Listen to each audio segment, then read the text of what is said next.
Сәлем достар, видеоны көрмес бұрын каналыма тіркеліп, қоңырау батырмасын басып қойыңыздар. Бүгін біз сіздермен қант ұнтағын үй жағдайында қалай дайындауды үйренеміз.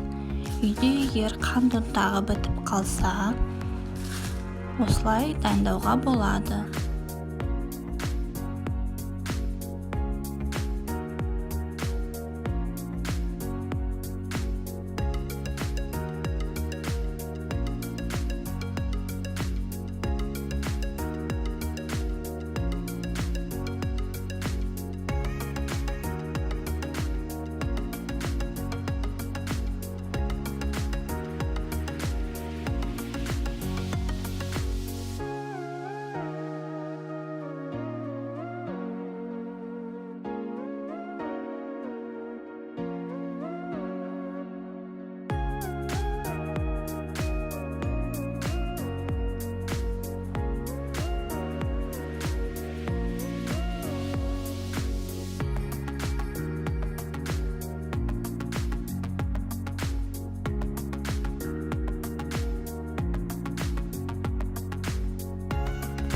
Міне үй жағдайында 5 секундта оп-оңай әрі тез қант ұнтағы дайындалып шықты.